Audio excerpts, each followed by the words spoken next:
But behind the scenes, Pat Morita's journey was anything but peaceful. The man who made Mr. Miyagi come to life finally broke his silence before he passed away, revealing what actually happened on set. It wasn't just about lines, kicks, or crane stances. He was the center of the Karate Kid, the quiet mentor whose wisdom shaped a generation. The wall before Miyagi.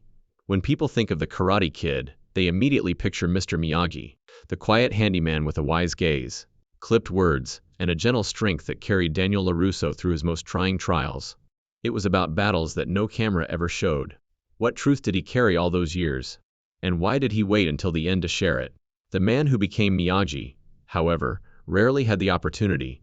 In fact, one of the most influential voices in Hollywood at the time was determined to keep him out of the role completely. Pat Morita, who was best known as a comedian, wasn't aware of this until he spoke out years later. Many executives saw his resume as the last person who could portray a war-hardened, emotionally scarred mentor in a convincing way, and audiences remembered him for his lighthearted television appearances, quick on-liners, and effortless timing of humor. When the role of Mr. Morita's name floated into the room during the first casting sessions for Miyagi, but producer Jerry Weinenrob, a powerful figure in the industry, reportedly snapped that he didn't want a comic anywhere near this part, and that he wanted gravitas, a heavyweight, someone who could make audiences believe in a man who carried both tragedy and wisdom in silence. For weeks, that wall remained in place.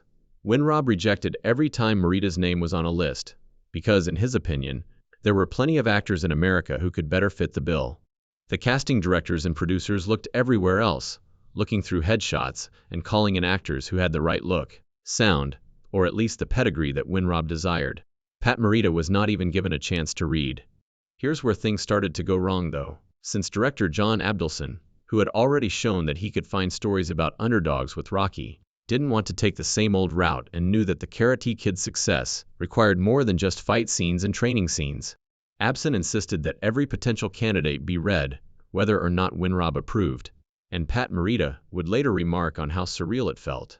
By the time his turn came, he was the last actor brought in, almost an afterthought, and he was not blind to the irony. It required a bond between mentor and student that felt raw and human, and he didn't want to leave any stone unturned. For an actor whose career had been reduced to years of bouncing from small TV bits to stand-up gigs, this was more than just an audition. The actor who had been so flatly rejected by the producer was now being seen because the director refused to give up.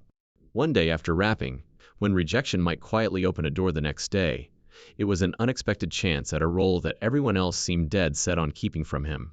To Morita, it was evidence of how unpredictable Hollywood could be. Back when everyone loved Miyagi, people might forget that there was once a time, however brief, when the air itself was thick with palpable tension during casting talks. Morita, on the other hand, would never forget it. Later in life, he publicly discussed the near-death experience Weinrob's camp had with the project before it had even begun, and Morita attributed his career's transformation to John Avildsen's stubbornness, which tells us more than just another behind-the-scenes feud. It demonstrates how brittle the process of creating movie legends can be. A single executive's indifference and a producer's snap decision made all the difference. Had Avalon not stood his ground, Morita might never have gone into that audition room. And the Karate Kid would not be the same story we all knew without Morita. In his artistic pursuits, the wall he eventually found himself facing would prove to be uncompromising. As Pat would cheekily argue over the years, walls should be scaled or chopped through. Shortly after, he found himself on a completely different stage, but not a single audience member would even remotely resemble the polished clown they remembered. In the early 1980s, Pat Morita's career was in a state of uncertainty, because the man who entered the audition room was not the suave comedian from television, but rather a bearded, exhausted man who had just arrived from Hawaii. He could hardly recognize himself in the mirror. From stand-up clubs to sitcoms like Happy Days, he had experienced the taste of fame before, but the offers had slowed, and the spotlight seemed to be evaporating. And instead of pursuing Hollywood roles, he found himself in Hawaii, making ends meet by doing whatever work came his way, including emceeing political fundraisers, writing commercial copy, and performing in nightclubs.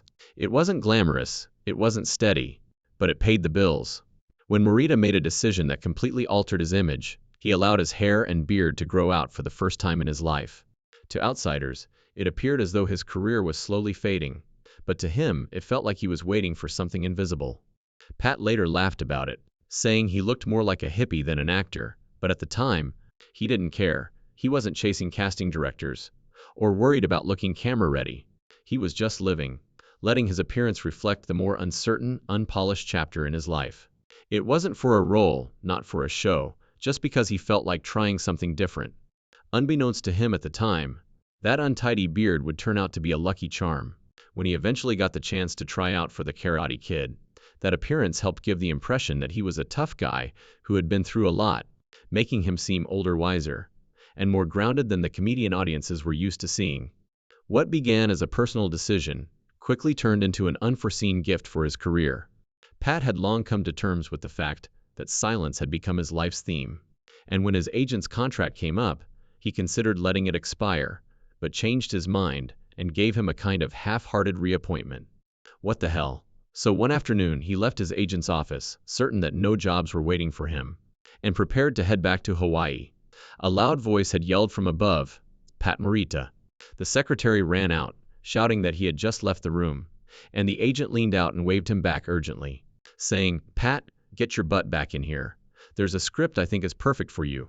The secretary added, "The Karate Kid is the type of story that seems too neat for Hollywood." It felt more like a surreal moment, Morita later recalled.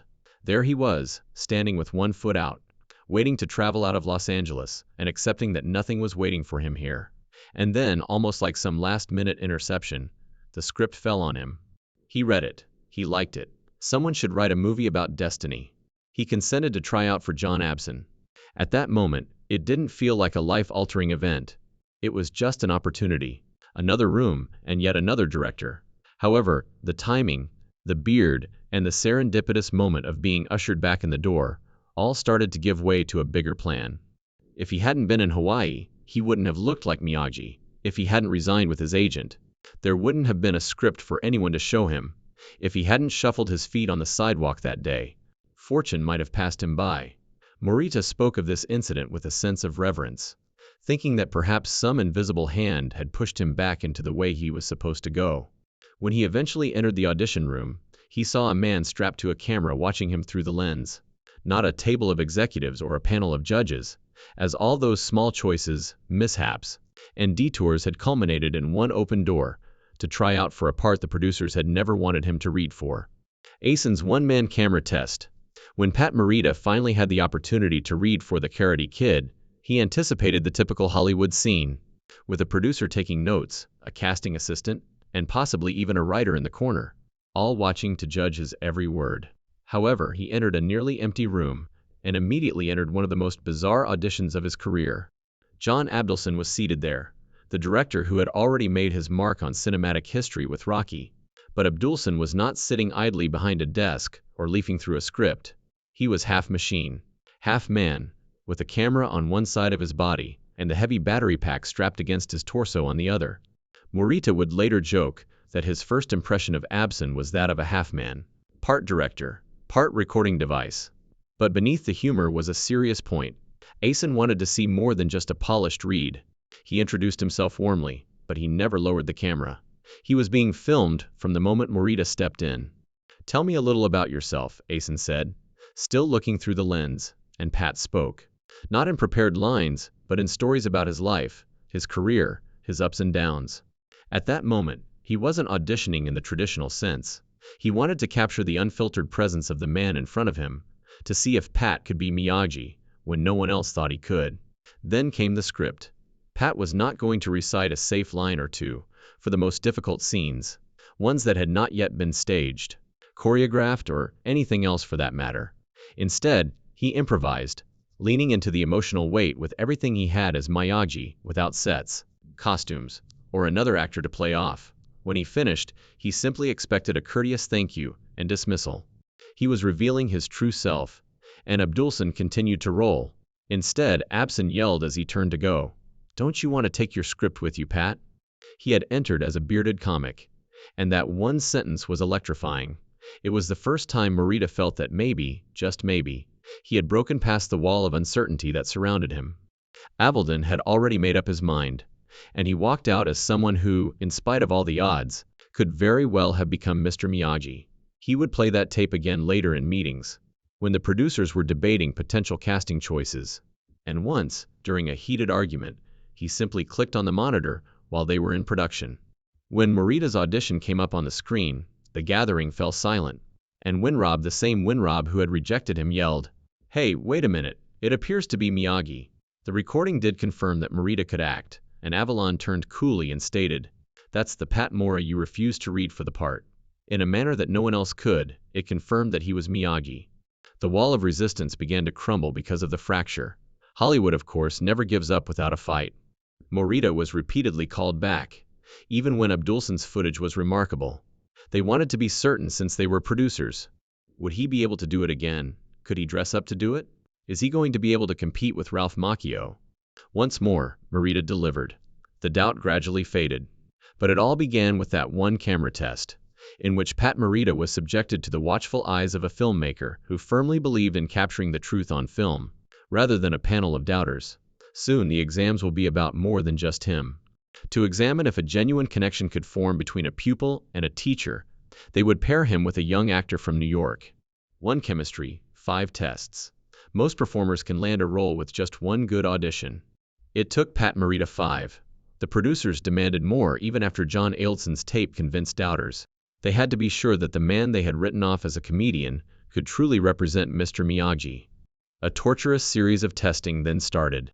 5 distinct sessions were intended to demonstrate Pat Morita's ability to not only play the role, but also embody it. Simple reenactments comprised the first 2 tests. Would he be able to replicate the same nuance and passion as his first audition? Would he be able to draw on Miyagi's subdued authority without resorting to comedy or parody? Morita always delivered. He talked with weight, conducted himself with dignity, and displayed moments of weakness that spoke to Miyagi's more complex narrative. However, the stakes were raised in the 3rd test. Ralph Macchio flew in from New York this time. Could Daniel LaRusso and Mr. Miyagi's chemistry feel genuine? That was what the producers needed to know. More than just a teacher-student relationship was required by the screenplay. It was mentor and guide, father and son. The whole movie would fall apart if Morita and Macchio couldn't get along. Together, they would first read straightforward conversations, before moving on to dramatic elements, such as complete, soul-bearing admissions, times of waxing on and off, and empty silences that speak louder than words. Morita's relationship with Macchio did not even inspire the required seriousness. Instead, it was his response, which was warm and naturally flowing. He paid attention and responded. He led. And slowly, like if he were someone he could trust, Mio leaned into him. To underpin the entire franchise, that would be the first sign of a collaboration. Before making a commitment, the producers required more information, even though they could see it. Costumes were added for the 4th test. Could Morita have that appearance? He underwent a complete transformation in a pretty basic GE, with his hair and beard serving as features. The sitcom regular or nightclub comedian was no more. He was replaced by a man shaped by time, experience, and silent suffering. Later, even Ralph acknowledged that the change was shocking when Pat dressed as Miyagi. He seemed to transform into a character. However, studio executives ultimately desired assurances beyond assurances. The decisive test was the 5th and last one. On a chilly, deserted soundstage, they demanded a reading. Just Morita, Macchio, and the camera, no sets, no props. In terms of stress testing, it was the best. Even in the most dire circumstances, was magic still possible? The response came quickly. The way the two communicated was as natural as breathing. Morita remained silent. He lived in Miyagi. Lines were not delivered by Macchio. He was answering a very real-seeming mentor. There was a deafening silence as the camera stopped. In addition to demonstrating his acting prowess, 5 auditions demonstrated his Miyagi identity in a manner that no one else could equal. Although it had been a difficult experience, it produced something enduring. Pat Morita and Ralph Macchio were no longer co-stars after it. A synergy that spanned centuries united Ralph and Pat to become Daniel and Miyagi. It was established by the 5 perfect tests that Morita was Miyagi. However, the hardest skeptic had to make a single phone call to finally doom him. The call that turned the room upside down. One shadow remained after Pat Morita successfully completed the ordeal of screen tests, chemistry reads, and auditions. One in Rob, Jerry. The formidable producer had been the barrier that almost prevented Morita from appearing in The Karate Kid. He was against a comic playing the part. He didn't think Pat could carry the gravity and weight of a mentor. Winrob's doubt had hovered over Morita's future for weeks. The phone call that turned the room upside down then arrived. Following the sixth test, Morita and Ralph Macchio gave a costumed performance in front of the studio executives. The scenario lacked sweeping music and karate kicks. It was a silent conversation. In that clipped, halting rhythm Pat had developed out of instinct and fatigue, Miyagi spoke to Daniel. Daniel responded, as a young man relying on the knowledge of a person who appeared to care, rather than as an actress reciting lines. Its silence was more powerful than any action scene could ever be. As assured as ever, Abson rolled the camera. From the start he had been Morita's defender, arguing for his inclusion, circulating his clip, and playing the video whenever Winrob became contemptuous. Now Morita and Michio were indisputable in front of a packed room. There was stillness at the end of the test, neither doubt nor laughing, a hush that would tilt the scales. Winrob answered the telephone. Morita was waiting at home on the other end, still uncertain if the part he had thrown himself into would disappear. Winrob spared no words.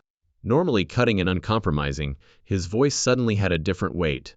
"I nearly made the worst mistake of my life, Pat," he remarked. "I would like to congratulate you initially. You play the role of Miyagi." In complete defiance, Morita declared to the world that she was not a comic, and that she had sought that position for personal atonement. Now it was his opponent who had to take back what he had said. The entire balance of power in the production changed with a single phone call. The room that had earlier denigrated him was now bowing its head. Pat would say that he simultaneously felt humbled and triumphant. He hadn't boasted, he hadn't yelled, and he hadn't pointed out how close they were to excluding him. He had just embraced the role with an inner satisfaction. He was aware that the significance of this triumph extended far beyond his professional life. Miyagi was more than just a fictional figure. He was certain to become a cultural figure. It was more of a turning point for the movie than it was for Morita. Because of Miyagi's co-casting, production was hampered. John Abdulson was Ralph Macchio's mentor by heart. In addition, Jerry Winrob had the courage to own up to his mistakes. Pat's success was even sweeter, because it was difficult for him. He did not receive the part. He struggled through a great deal of uncertainty. For the first time, he could put on the shoes of Mr. Miyagi, with all the might his value could muster. Even if the part was secured, Pat Morita's fight was far from done, and Winrob's comments were still echoing in his ears. He had to overcome a fresh obstacle after the cameras began to roll, convincing viewers that Miyagi's slurred English was poetry rather than humor. The origin of Miyagi's voice. Obtaining the position of Mr. Miyagi was a single triumph. Another was giving Miyagi a voice that would live on in history. Pat Morita was aware that the character may be made or broken by Miyagi's speech. The voice ran the risk of becoming stereotypical if it veered too much toward caricature. Hollywood frequently employed this broad brushstroke for Asian characters. It wouldn't fit the script's idea of an immigrant janitor and war veteran rooted in fragmented English rhythms acquired in later life if it were overly clean and polished. Morita needed to strike a balance between authenticity and dignity. Ironically, fatigue was the initial spark. Morita was worn out with the protracted process of establishing himself during his initial tryouts. His remarks became sluggish and clipped as his energy level dropped. "That's why Miyagi talks like this," Morita subsequently clarified, grinning broadly. It wasn't organized. He leaned into the idea of a man who spoke with deliberate pauses. Someone who had learned English as a second language but thought carefully before each word. It was just what came out when he didn't have the strength to overthink, but Avalon and others saw something in it. The cadence wasn't clownish, it wasn't forced, it carried weight, and it felt true to Miyagi's history. Morita carefully refined it. Miyagi tells Daniel, "A man who catches flies with chopsticks can accomplish anything." The poor grammar was transformed from a flaw into a sort of poetry, and it lands not as a joke, but as a piece of ancient wisdom. The cadence made viewers lean in, listen deeper, as if every pause had value. According to Ralph Macchio, he was initially disarmed by the voice. He recognized Morita as a comedian with a fluid, fast-talking tongue. But all of a sudden, the contrast was magical, and he found himself facing someone else. Daniel was bursting with nervous energy, and making mistakes in his sentences, while he was quiet and almost meditative. Naturally, some in the studio were still concerned. Was this too much? Would spectators laugh for the wrong reasons? Morita had his own concerns. In contrast, Miyagi's speech in simple bad English calmed the atmosphere around him. The two rhythms complemented each other wonderfully. He was aware that Hollywood had a long history of using accents to denigrate rather than to elevate. But he believed that if he gave Miyagi dignity and tapped into his voice with truth rather than parody, it would transcend stereotype. He was right. Instead of being a punchline, Miyagi's speech became a part of his charm, wit, and gentleness. Many fans were shocked to learn about this contrast in later interviews, finding it hard to believe.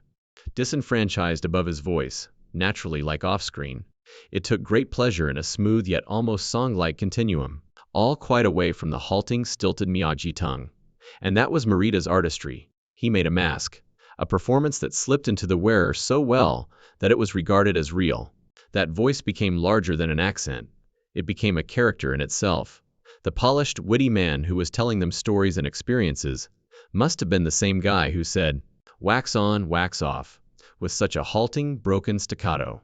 Despite the fact that Morita had given life to a character with dignity, humor, and sorrow all mixed together, he would still have to deal with a deeper irony, despite his careful attention to shaping Miyagi's voice. Adults remembered it, comedians made fun of it, but some of that cultural echo always maintained the gravity. While the world remembers the crane kick, the waxen lessons, and Miyagi's calm wisdom, Morita himself carried quieter memories from the set. The role that saved his career also trapped him in ways he could never fully escape. Set moments he never forgot. For Pat Morita, The Karate Kid was more than just a film. It was a turning point, a second life after years of struggle. He never forgot the moments that shaped his relationship with the cast and his personal journey, such as the night shoot for the famous drunk Miyagi scene, which the studio was hesitant to include because executives questioned whether viewers would accept the wise mentor's vulnerability, which was shattered by the memory of losing his wife and child in an internment camp. For Pat, that night was evidence that he could do more than comedy. But Morita fought for it. He poured his soul into the scene, stumbling through Miyagi's sorrow with a rawness that stunned the crew into silence. Ralph Macchio later recalled that after the cameras stopped, no one clapped, no one spoke. They just let Morita have his silence. Another memory was of a smaller, less staged moment, the catching the fly with chopsticks gag, which Morita made into something more than light comedy, and he played it with an almost childlike focus. His hands steady, his eyes fixed on the impossible task. He had the ability to move people to tears. Instead, when Daniel wins, their chemistry explodes into real laughter. That small moment was important to Morita because it showed that Miyagi was more than just a teacher. He was a man who could laugh, compete, and be surprised. Morita also treasured her relationship with Ralph Macchio.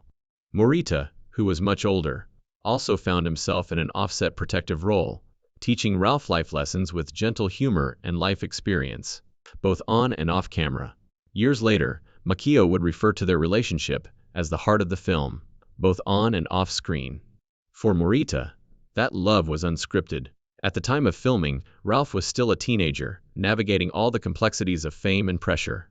He also remembers how the crew's mistrust gradually subsided over time, with several of them speculating at one point about whether the Happy Days comedian could pull off the character. But Morita could see a difference as the days passed. It was real, increased every day they were performing together.